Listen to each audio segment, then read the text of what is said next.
Welcome to the Bible Forum. I'm Warren Sprouse. We're here. It's February 11, 2018. I want to talk to you about meditation. Do you meditate?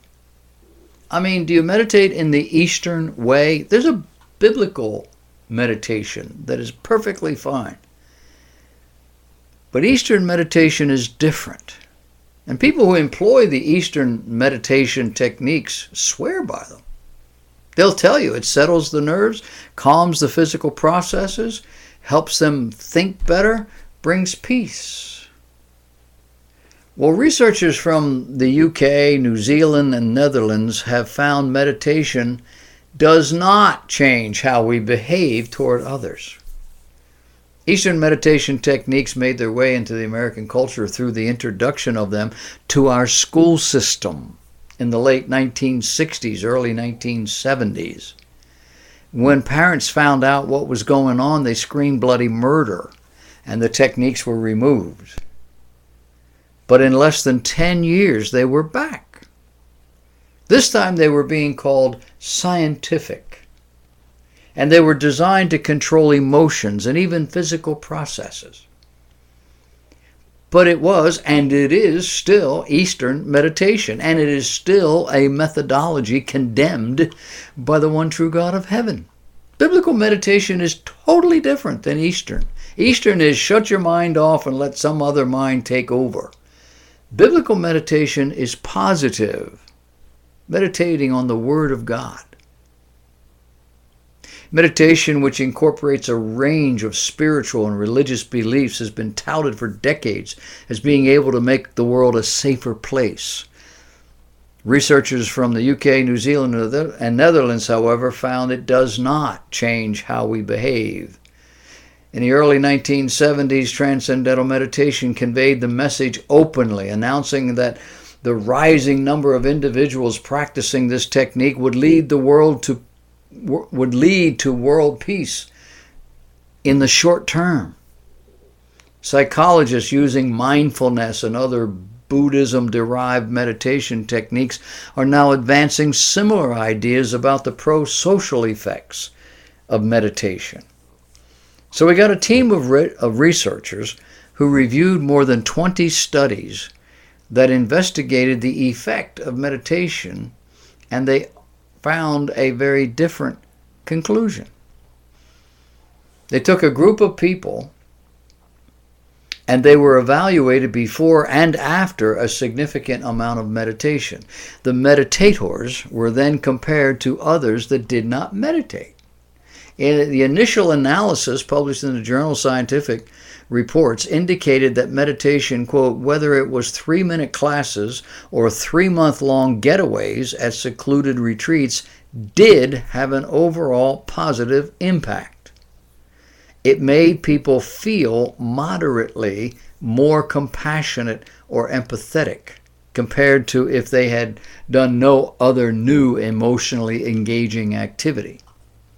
However, a further analysis revealed that meditation did not reduce aggression. Meditation did not reduce prejudice. It did not improve how socially connected someone was, which is what meditation is supposed to do for you. Now keep in mind the most unexpected results of this study was that when the researchers found people who did feel or exhibit more compassion, they also found those studies had important methodological flaws.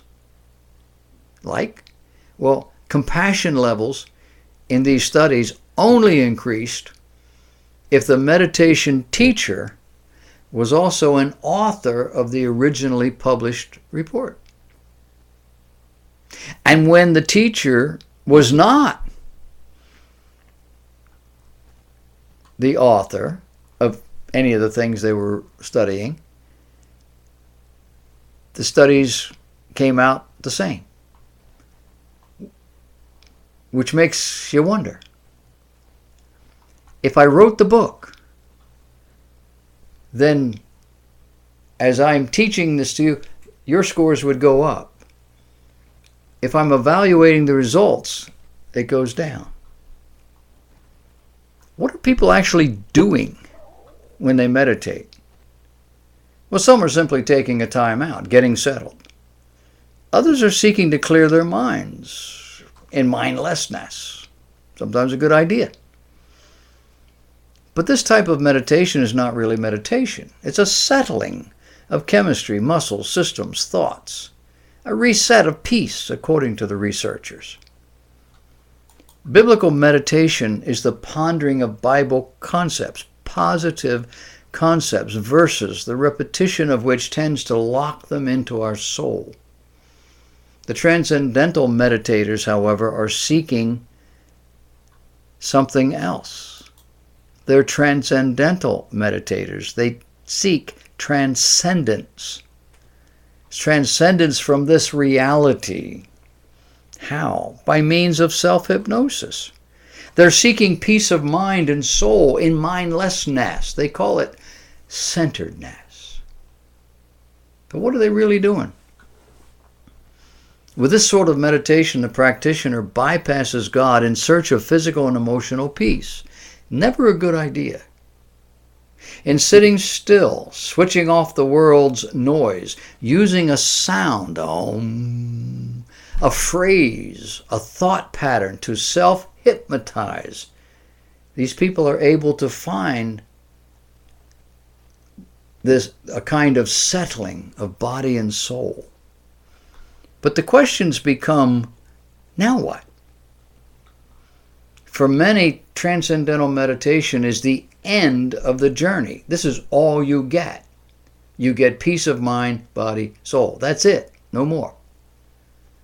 Some become addicted to it, running to this quiet place whenever life overwhelms them. But does it make them better people? If it did, they would no longer need the meditation. Does it move them toward God? Yes. Just not the God of the Bible. This is pagan. Does it fix their stressed out, poison, damaged body? No. Does it make them feel better about themselves? Oh yeah, for a while. Is Eastern meditation safe? No. The Bible speaks of meditation. The Bible encourages meditation, but Bible meditation is the opposite of Eastern meditation. Bible meditation is positive, considering what God hath done, taking that word and hiding it in your heart, implementing those principles. To what end? That we might glorify God with our heart, with our mind, with our soul. What does all that biblical meditation do? Well, it settles the heart on God. It settles the emotions, knowing that God is there and that He knows. It refocuses the soul, may even cleanse the mind, and it resets our spiritual compass to true north. The point here is that transcendental meditation transcends the physical and provides a more settling feeling. But the truth of this is, if you just sat still and contemplated your navel, it would do the same. However, as with all things worldly or emotional, facts will not convince anyone who has an experience. This is a dangerous experience.